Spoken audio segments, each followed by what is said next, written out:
ربنا.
جب انبیاء علیہ السلام بھی اپنے رب کے سامنے ہاتھ پھیلا رہے ہیں، اپنے رب سے ہی مانگ رہے ہیں، تو میرے بھائی میرا اور آپ کا تو زیادہ حق بنتا ہے کہ ہم اپنے رب کے سامنے ہاتھ پھیلائیں۔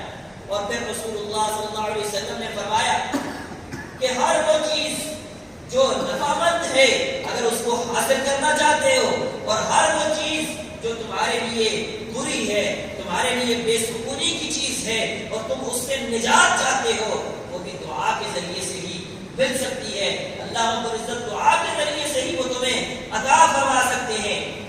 اور حتیٰ کہ ایک مرتبہ تو رسول اللہ صلی اللہ علیہ وسلم نے اس حد تک فرمایا اللہ رب العزت سے ہر چیز مانگو، حتیٰ کہ اگر تمہارے جوتے کا تسمہ بھی ٹوٹ جاتا ہے وہ بھی اپنے رب سے مانگو، کیونکہ فرمایا وہ رب العالمین کی ہے، اگر وہ دینا چاہے تو وہی دے گا، اگر چھوٹی چیز ہے اگر دینا چاہے تو وہی دے گا، اگر نہ دینا چاہے تو وہی نہیں دے گا۔ لہذا چاہے چھوٹی چیز ہو چاہے بڑی چیز ہو، اس کو مانگنا اپنے رب سے ہی ہے، مالک الملک سے مانگنا ہی چاہیے۔ یہ نہیں ہے کہ جناب یہ چیز تو مجھے ملنے والی ہے، یہ مجھے ملنے والی ہے، یہ مل جائے گی۔ کتنی ایسی چیزیں ہیں جو انسان زندگی میں دیکھتا ہے کہ میں نے سب کچھ کر لیا ہے، اب تو یہ چیز میرے ہاتھ میں آنے والی ہے، اب یہ مجھے مل گئی ہے، اور ہاتھ میں آتے آتے بعض دفعہ ہاتھ سے نکل جاتی ہے، کیونکہ رب العالمین نے اس کو میرے لیے رکھا نہیں ہوتا ہے۔ اسی لیے کہا کہ ہر حال میں، ہر حالت میں اگر تمہارے پاس چیز مل رہی ہے تب بھی اور نہیں مل رہی ہے تب بھی اللہ رب العزت سے دعا کرتے رہنا چاہیے۔ اسی لیے تو فرمایا اللہ رب العزت نے اجیب دعوت الداعی، میں ہی ہوں جو دعاؤں کو قبول کرتا ہوں۔ اللہ رب العزت ہی بندے کی دعا کو قبول فرماتے ہیں، اللہ رب العزت ہی بندے کو عزت کی عطا فرماتے ہیں کہ اللہ بندے کی دعا کو قبول کرتے ہیں۔ ایک جگہ پہ رسول اللہ صلی اللہ علیہ وسلم کا یہ فرمان بھی آتا ہے کہ آپ صلی اللہ علیہ وسلم نے فرمایا ان اللہ حی کریم، اللہ رب العزت باعزت ہے اور اللہ رب العزت باحیا بھی ہے۔ فرمایا کیسے؟ فرمایا جب یہ بندہ رب کے سامنے ہاتھ پھیلا لیتا ہے، اللہ فرماتے ہیں مجھے حیا آتی ہے کہ ان یمدہما صفرا، اللہ رب العزت ان دونوں ہاتھوں کو خالی لوٹا دے۔ اللہ رب العزت کو حیا آتی ہے، وہ مالک الملک ہے، وہ بادشاہ ہے، اور وہ میرے اور آپ کے ایک کمزور بندے کے ہاتھوں کو خالی لوٹا دے۔ اللہ فرماتے ہیں مجھے شرم آتی ہے۔ لہذا ہمیں ایک تو اپنے رب سے مانگنا چاہیے۔ اللہ رب العزت قرآن کریم کے اندر ایک اور جگہ پہ فرماتے ہیں کہ جو لوگ مجھ سے نہیں مانگتے وہ حقیقت میں تکبر کرتے ہیں، اور تکبر کرنے والوں کا مقام ہمارا وہ جہنم۔ لہذا رب سے مانگنا چاہیے، کیونکہ میرا رب دیتا ہے، جو بھی رب سے مانگتا ہے اللہ رب العزت اس کو ضرور عطا فرماتے ہیں۔ اللہ قرآن کریم کے اندر خود فرماتے ہیں امن یجیب المضطر اذا دعاہ، جو مجبور شخص ہے جب اللہ سے وہ دعا مانگتا ہے اس کی دعا کو کون سنے گا اگر اللہ نہیں سنے گا؟ اللہ نہیں سنے گا اس کی پکار کو، اس کی حاجت کو، تو اور کون سنے گا؟ اس لیے میرے بھائی ہمیں اپنے رب سے مانگنا چاہیے۔ یہ علیحدہ بات ہے کہ رب العالمین کے دینے کے مختلف طریقے حدیث کے اندر آتا ہے۔ فرمایا بعض دفعہ بندہ اللہ سے مانگتا ہے تو اللہ رب العزت بندے کو ضرور عطا فرماتے ہیں۔ اس کی دعا، اس کا مانگنا، اس کا رب کے سامنے جھکنا، اس کا رب کے سامنے ہاتھ پھیلانا، اس کا رب کے سامنے عاجزی اور انکساری سے چیزوں کا طلب کرنا، بھائی یہ رائے گا نہیں جاتا ہے، یہ عبادت ہے۔ جو دعا ہے یہ عبادت ہے، یہ رائے گا نہیں جاتی ہے۔ حدیث کے اندر آتا ہے فرمایا یا تو اللہ رب العزت اس دعا کو اسی طرح سے قبول کر لیتے ہیں جیسے یہ بندہ چاہتا ہے۔ نمبر 2 پہ فرمایا یا پھر اللہ رب العزت اس کے اوپر آنے والی کسی مصیبت کو اللہ رب العزت اس دنیا کے اندر ڈال دیتے ہیں، اس کی اس دعا کی وجہ سے وہ دعا کو قبول نہیں کی گئی۔ جو چیز مانگی گئی ہے وہ تو اللہ رب العزت نے اس کو نہیں دی ہے، ہو سکتا ہے وہ چیز اس کے لیے بہتر نہ ہو، اللہ رب العزت نے وہ تو اس کو نہیں دی ہے، لیکن اللہ رب العزت نے اس کی دعا کی وجہ سے اس کے اوپر آنے والی مصیبت، اس پہ آنے والی پریشانی اللہ رب العزت نے اس کو ختم فرما دیا۔ اور تیسرے نمبر پر آپ صلی اللہ علیہ وسلم نے فرمایا یا پھر اللہ رب العزت اس دعا کے ثواب کو، اس دعا کے اجر کو، اس دعا کے عبادت کے عمل کو اللہ رب العزت آخرت کے لیے ذخیرہ کر لیتے ہیں کہ جب انسان چاہے گا تھوڑے تھوڑے اعمال سے بھی انسان محتاج ہو جائے گا کہ میرا یہ عمل بھی ہوتا، یہ عمل بھی ہوتا، اس وقت اللہ رب العزت اس کا یہ دعا کا عمل اس کے سامنے لے آئیں گے، اور یہ دعا میرے بھائی اس لیے رائے گا نہیں جاتی۔ اگر قبول ہو گئی یہ رب کا فضل ہے، رب کا کرم ہے،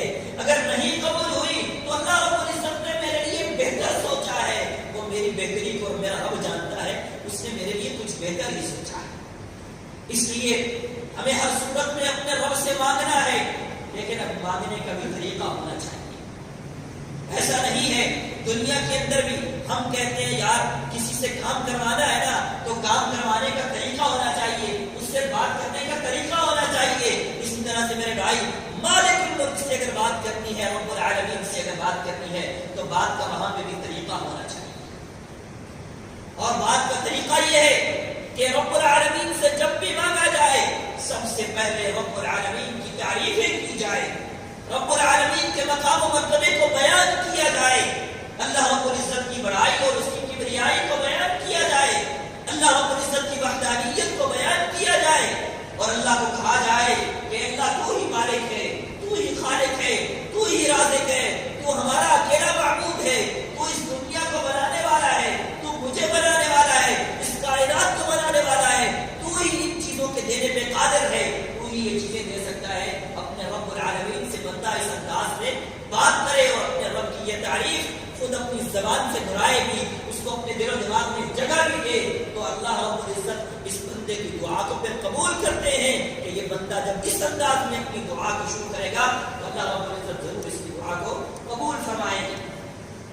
اور اسی طرح سے ایک تو دعا کے اندر رب کی تعریف ہونی چاہیے، دوسرا رسول اللہ صلی اللہ علیہ وسلم نے فرمایا ان الدعاء موقوف بین السماء والارض، فرمایا دعا اس وقت تک زمین اور آسمان کے درمیان میں ٹھہری رہتی ہے، لا يصعد منه شيء، کوئی بھی چیز اس دعا میں سے اوپر نہیں چڑھتی ہے، حتی تصلی علی نبیک، یہاں تک کہ تم اپنے نبی صلی اللہ علیہ وسلم پر درود نہ بھیجو.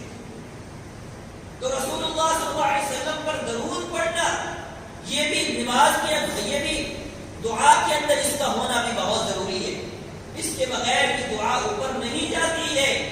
اور دعا درود میں جو اللہ رب العزت نے رسول اللہ صلی اللہ علیہ وسلم کے ذریعے سے جو درود ہمیں سکھایا ہے، نماز کے اندر جو درود ہم پڑھتے ہیں ہر ایک شخص کو وہ درود آتا بھی ہے، درود ابراہیمی جس کو ہم کہتے ہیں، اور جو رب نے ہمیں نماز میں سکھایا ہے سب سے اعلیٰ وہی ہے، سب سے اعلیٰ وہی ہے جو رب نے اپنی عبادت کے ٹائم میں ہمیں سکھایا ہے، وہی سب سے اعلیٰ درود ہے. اور اسی درود کے ذریعے سے ہم رب کی عبادت بھی کریں، اسی کے ذریعے سے ہم اپنے رب سے اپنی حاجات و ضروریات کو بھی مانگیں. تو لہٰذا ہر وہ دعا جس میں رب کی تعریف ہوگی اور اس کے بعد رسول اللہ صلی اللہ علیہ وسلم کے اوپر درود بھی ہوگا، یہ دعا کو اللہ رب العزت قبول فرمائیں گے. اور پھر رسول اللہ صلی اللہ علیہ وسلم کا فرمان ہے کہ دعا جب کرنے والا بندہ رب سے دعا کرے تو وہ اس حالت میں نہ دعا کرے کہ دعا تو کر رہا ہے لیکن اس کا دھیان کہیں اور ہے، اللہ سے مانگ تو رہا ہے لیکن وہ ذہن کے اندر تذبذب کا شکار ہے. نہیں میرے بھائی، پوری توجہ کے ساتھ، غافل دل کے ساتھ نہیں ہے، غافلانہ انداز میں نہیں ہے، بلکہ رب العالمین کے سامنے ہم کھڑے ہوتے ہیں، رب العالمین کے سامنے ہم مانگ رہے ہوتے ہیں، رب سے مانگ رہے ہوتے ہیں. تو لہذا ہمیں اس ٹائم میں اپنے رب کے سامنے سر و سجود ہو کر کے، رب کے سامنے جھک کر کے، رب کے سامنے عاجزی اور انکساری کے ساتھ، رب کے سامنے توجہ اور دھیان کے ساتھ دل و دماغ کو لگا کر کے ہم نے اپنے رب سے مانگنا ہے. اور جب رب سے مانگا جائے تو پھر حدیث کے الفاظ ہیں جب تم رب سے مانگو تو اس یقین کے ساتھ مانگو کہ یہ چیز رب کے علاوہ کوئی نہیں دے سکتا ہے، صرف رب العالمین ہی دے سکتا ہے، اور ساتھ میں یہ یقین ہو کہ یہ دعا میری رب قبول کرے گا. یہ نہیں ہے کہ میں مانگوں گا پتہ نہیں ملے گا کہ نہیں ملے گا، پتہ نہیں یہ چیز مجھے حاصل ہوگی کہ نہیں حاصل ہوگی، پتہ نہیں اللہ نے یہ چیز میرے لیے بہتر کی ہوئی ہے کہ نہیں کی ہوئی ہے. نہیں میرے بھائی، جب رب سے مانگ رہے ہیں تو پھر یقین کے ساتھ مانگے کہ واقعات اللہ رب العزت نے مجھے ادا کرنا ہے، یہ چیز اللہ رب العزت مجھے دینے والے ہیں. اور اسی طریقے سے بڑے پختہ ارادے کے ساتھ مانگے. ایک صحابی رسول ہیں سیدنا عبداللہ بن مغفل رضی اللہ تعالی عنہ، ان کے بیٹے رب سے دعا کر رہے ہیں اور کیا دعا کرتے ہیں؟ اے اللہ، اگر تو مجھے جنت عطا کر دی تو نے، تو جنت کے اندر جب میں جاؤں تو جنت کی دائیں سائڈ میں مجھے ایک سفید محل عطا کر. رسول اللہ صلی اللہ علیہ وسلم نے کیا فرمایا؟ آپ صلی اللہ علیہ وسلم نے فرمایا رب سے ایسے مت مانگو. اس صحابی نے اپنے بیٹے کو کیا کہا کہ میں نے جو رسول اللہ صلی اللہ علیہ وسلم سے سنا، آپ صلی اللہ علیہ وسلم نے فرمایا رب سے جنت کا سوال کرو، جہنم سے پناہ مانگو. اس تفصیل کو رب سے نہیں مانگنا ہے. لہذا جب رب سے مانگے تو خیر مانگے، جو چیز چاہیے وہ مانگے، لیکن اس کے اندر چیو گوریاں نہ کرے رب کے ساتھ. رب کو کہیں کہ مجھے یہ چیز چاہیے، یہ نہیں ہے کہ مجھے اس طرح کی چاہیے اور اس طرح کی چاہیے. اور پھر قبلہ رخ ہو کر کے مانگے، دعا ہاتھوں کو اٹھا کر کے مانگے. اور بندہ جب تک بھی رب سے دعا کرتا ہے اور اس دعا میں کسی گناہ کی دعا نہیں ہوتی ہے، کوئی گناہ کرنے کی دعا نہیں ہوتی ہے، کسی کے اوپر ظلم و زیادتی کی دعا نہیں ہوتی ہے، کسی کے خلاف دعا نہیں ہوتی ہے، جب تک اس کے اندر گناہ نہیں ہوتا ہے فرمایا اللہ دعا کو قبول کرے. دوسری حدیث کے اندر آپ صلی اللہ علیہ وسلم نے فرمایا جب تک اس کے اندر قطع رحمی نہیں ہوتی ہے. قطع رحمی کس کو کہتے ہیں؟ اپنے رشتہ داروں کو توڑنا. اس کے ساتھ یہ کر دیں، اس کے ساتھ وہ کر دیں، اس کو یہ کہہ دیں، اس کو وہ کہہ دیں، اور یہ دونوں آپس میں کیوں ملتے ہیں، ان کو درمیان کے اندر توڑ دیا جائے. رشتہ داری کو توڑنا اس کو قطع رحمی کہتے ہیں. اور قطع رحمی اللہ سے کیا کہتی ہے کہ اے اللہ جو مجھے توڑتا ہے تو اس کو پارا پارا کر دے. آج ہم دیکھیں ہماری زندگیوں کے اندر کیا ہے، ہر ایک گھر کے اندر پرابلمز ہیں، ہر ایک گھر کے اندر مسائل ہیں. بھائی بھائی سے نہیں ملتا ہے، اپنے رشتہ داروں کے ساتھ بات چیت نہیں کرتے ہیں. کئیوں کے کئی سال ہو چکے ہیں آپس میں مل جل کر بیٹھنے کا تعلق ہی نہیں ہے. اور رسول اللہ صلی اللہ علیہ وسلم فرما رہے ہیں کہ جو شخص قطع رحمی کرتا ہے اس کی دعا قبول نہیں ہوتی ہے. لہذا دعا کے اندر قطع رحمی نہیں ہونی چاہیے. جس طریقے سے دعا میں گناہ نہیں ہونا چاہیے، اسی طریقے سے دعا کے اندر قطع رحمی بھی نہیں ہونی چاہیے. اور پھر رسول اللہ صلی اللہ علیہ وسلم نے فرمایا بندے کی دعا قبول ہوتی ہے جب تک بندہ جلدی نہیں کرتا ہے. تو صحابہ کرام نے پوچھا اے اللہ کے رسول کی جلدی کیا ہے؟ تو آپ صلی اللہ علیہ وسلم نے فرمایا ایک بندہ کہتا ہے میں نے یہ دعا کی ہے لیکن میری دعا قبول نہیں ہوئی ہے. پھر وہ حسرت کا شکار ہو جاتا ہے، اور حسرت کے شکار ہونے کے بعد فرمایا وہ دعا کرنا نہیں چھوڑ دیتا. نہیں میرے بھائی، اگر رب سے کوئی چیز مانگ لی ہے تو پھر اس کو ساری زندگی مانگتے رہیں. اگر نہیں ملتی ہے، جب تک نہیں ملتی ہے اس کو مانگتے رہیں، روزانہ کی بیسس پہ مانگتے رہیں. رب العالمین کا دربار ہے. جیسے میں نے کہا شروع کے اندر آپ صلی اللہ علیہ وسلم نے فرمایا یہ دعا قبول ہی ہوتی ہے، اس کا اجر تمہارے کھاتے میں لکھا جاتا ہے، آخرت میں تمہیں اس کا اجر و ثواب ضرور ملے گا. لہذا رب سے جو چیز مانگے تو ساری زندگی اس کو مانگے. ہمارے محدثین، ہمارے اسلاف، ان کا یہ طریقہ تھا کہ جب وہ کوئی چیز مانگتے تھے تو وہ پھر اس کے اوپر ہمیشگی کرتے تھے، ہمیشہ وہ چیز رب سے مانگتے رہتے تھے جب تک وہ رب العالمین ان کو وہ چیز دے رہے. اور اسی طریقے سے پھر یہ کہ دعا کے اندر الہا ہونا چاہیے. رب سے کہنا چاہیے رب العالمین تو نے ہی دینا ہے، میں نے تجھ سے ہی مانگنا ہے، اے رب العالمین مجھے عطا فرما. بار بار رب سے بات کرنی چاہیے، ایسے انداز میں بات کرنی چاہیے کہ جو انداز ایک بندے کا اپنے رب کے ساتھ ہونا چاہیے. اس انداز میں اپنے رب سے دعا مانگنی چاہیے کہ اللہ مجھے تجھ یہ چیزیں ضرور بضرور عطا فرما. اور پھر دعا کے اندر کثرت ہونی چاہیے. یہ نہیں ہے آج پریشانی آ گئی ہے، آج مصیبت آ گئی ہے، آج مشکل ہو گیا ہے تو آج میں دعا کرنے لگ جاؤں، اور جب آسانی کے دن ہو، جب خوشی کے دن ہو، جب حالات اچھے ہوں میں رب العالمین کو بھولا رہوں، کبھی رب کے سامنے ہاتھ نہ پھیلا. آپ صلی اللہ علیہ وسلم نے فرمایا تھا جو شخص خوشی کے ایام میں اپنے رب کو یاد رکھتا ہے، غمی اور پریشانی اور تنگی کے ایام میں رب العالمین اس کو یاد رکھے. پھر اگر غمی کے عالم میں بھی تم اپنے رب سے مانگو گے تو تمہارا رب تمہیں ضرور عطا فرمائے گا.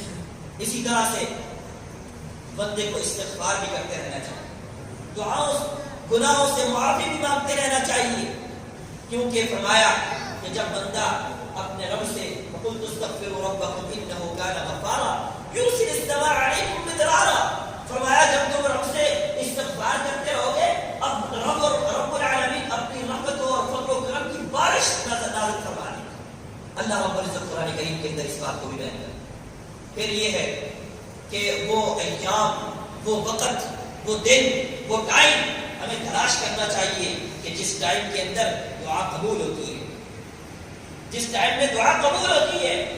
آپ صلی اللہ علیہ وسلم نے فرمایا اذان اور اقامت کے درمیان میں بندے کی دعا قبول ہوتی ہے، تو اس ٹائم میں بندے کو دعا کرنی چاہیے۔ آپ نے فرمایا فرض نماز پڑھنے کے بعد وقت ہے دعا کی قبولیت کا، تو دعا کرنی چاہیے، یہ ٹائم ہے دعا کی قبولیت۔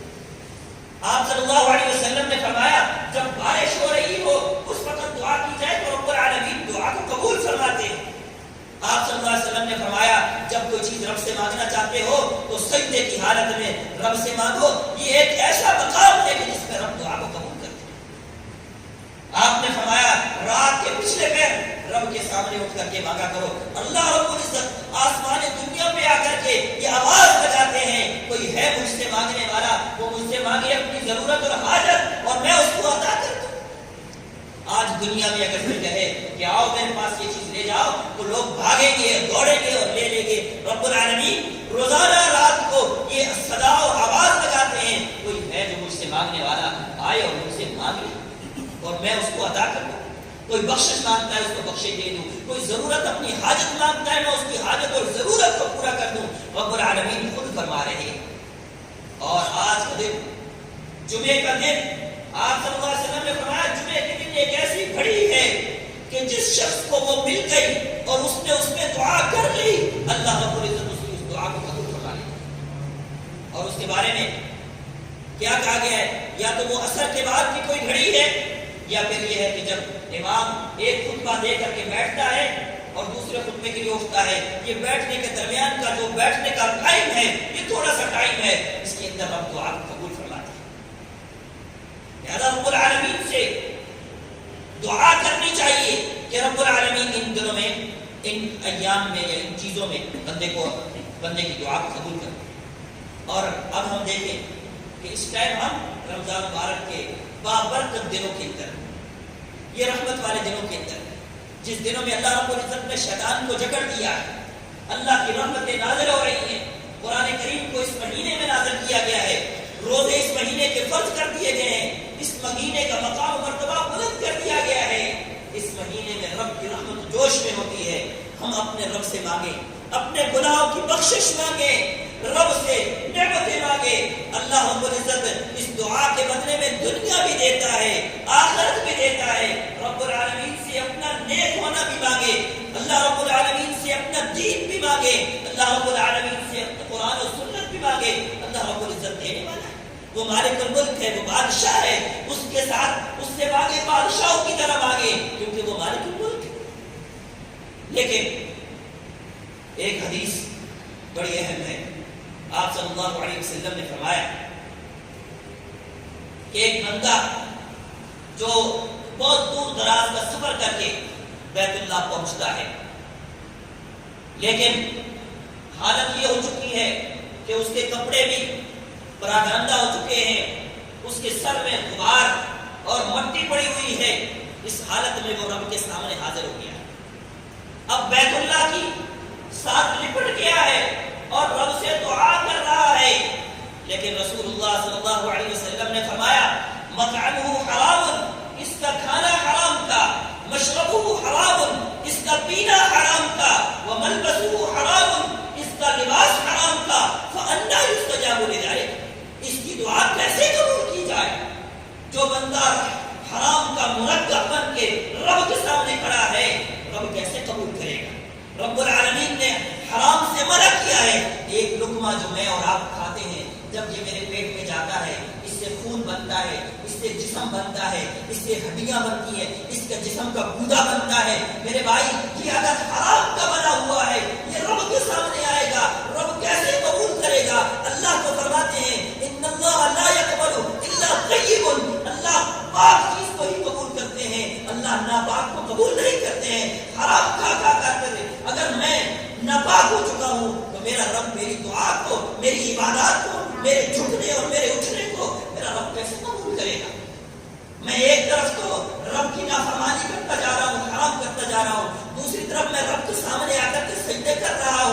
میرے بھائی میں رب کو کیا پیغام دینا چاہ رہا ہوں، میں رب العالمین کو کیا کہنا چاہ رہا ہوں؟ لہذا میرے رب نے یہ بات بھی بیان کر دی ہے کہ اگر حرام کا ایک لقمہ بھی کیا ہے تو ایک تو حدیث کے اندر یہ الفاظ بھی آتے ہیں 40 دن تک اس کی عبادات قبول نہیں ہوتی۔ اور آج کا جو دور آ چکا ہے، ہر ایک شخص دنیا کے پیچھے بھاگ رہا ہے۔ رسول اللہ صلی اللہ علیہ وسلم نے کیا فرمایا تھا؟ بڑا بہترین فرمایا اگر یہ دنیا میں اللہ رب العزت تمہیں کوئی دینا چاہتے ہیں، کچھ ساری کائنات مل جائے اور وہ تمہیں نہ دینا چاہے، رب العالمین دینا چاہتے ہیں تو وہ تجھے مل کر رہے گا۔ اور اگر کوئی چیز تمہیں نہیں دینا چاہتے ہیں رب العالمین اور ساری کائنات مل کر تجھے دینا چاہیں، وہ نہیں دے سکتے۔ اس لیے میرا اور آپ کا یہ یقین ہونا چاہیے کہ اگر ایک لقمہ، کوئی بھی چیز جو میرے ہاتھ میں ہے، میرے پاس ہے، میرے قبضے میں ہے، میرے کنٹرول میں ہے، لیکن وہ میری نہیں ہے، اللہ نے میرے حق میں نہیں رکھی ہے، وہ مجھ سے چھن جائے گی، وہ مجھے نہیں ملنے والی ہے۔ اور اگر جو کچھ میری ہے، چاہے وہ میرے دشمن کے ہاتھ میں کیوں نہیں ہے، چاہے وہ سمندروں کے بیچ میں کیوں نہیں ہے، چاہے وہ پہاڑوں کے پیچھے کیوں نہیں ہے، میرے بھائی تو میری ہے تو وہ میرے پاس آ کر کے رہے گی۔ یہ رب العالمین نے میری اور آپ کی روزی کا ذمہ رب العالمین نے لے رکھا ہے۔ میرا تو کام رب کے سامنے جھکنا ہے، میرا تو کام ہے رب سے مانگنا ہے۔ یہ میرا اور آپ کا طریقہ ہے، کوئی چوری کے ساتھ لے لیتا ہے، کوئی دو نمبری کے ساتھ لے لیتا ہے، کوئی کام نہیں کرتا ہے، ڈیوٹی نہیں کرتا ہے لیکن لے لیتا ہے، لیکن اس کو حرام کر لینا، حلال کر دینا، یہ تو میرا اور آپ کا کام ہے۔ لہذا رمضان مبارک کا مہینہ ہے، دعاؤں کا مہینہ ہے، بڑا ہی اچھا مہینہ ہے، اور ہمیں اس کے اندر زیادہ سے زیادہ دعائیں کرنی چاہیے، اپنی بخشش کا سوال کرنا چاہیے، اللہ رب العزت سے مانگنا چاہیے۔ اور رب العالمین وہ ہے جو اپنے بندوں کو عطا کرنے والے، وہ بڑے اپنے بندوں پہ بڑے رحیم ہے، اور وہ بادشاہ ہے، اس کے خزانے میں کوئی کمی نہیں آتی ہے۔ حدیث کے الفاظ ہیں، فرمایا سمندر میں سوئی ڈال کر کے اس کو نکال لیا جائے، سمندر میں جتنی کمی ہوگی، اگر ساری دنیا کو جو جو وہ چاہتی ہیں سب کچھ دے دیا جائے، ان کی مرضی کے مطابق دے دیا جائے، فرمایا رب العالمین کی خزانوں میں اتنی کمی بھی نہیں آتی ہے جتنی سمندر میں سوئی کو ڈال کر کے اگر نکال لیا جائے اتنی کمی بھی نہیں آتی۔ رب العالمین دینے والے، یہ میری اور آپ کی سختی ہے کہ اگر ہم نہ مانگیں تو اللہ رب العزت سے دعا ہے کہ اللہ رب العزت ہمیں اپنے آپ سے مانگنے کی توفیق عطا فرمائے، اور اللہ رب العزت ہمیں مانگنے کے طریقے اور مانگنے کا صحیح اسلوب اور طریقہ عطا فرمائے۔ اللہ رب العزت ہمیں اس طرح کا بننے کی توفیق عطا فرمائے کہ جن کی دعائیں اللہ رب العزت اور جن کی عبادات اللہ رب العزت قبول فرماتے ہیں۔ وأقول قولي هذا وأستغفر الله لي ولكم ولسائر المسلمين من كل ذنب فاستغفروه إنه هو الغفور الرحيم۔ ونعوذ بالله من شرور أنفسنا ومن سيئات أعمالنا، من يهده الله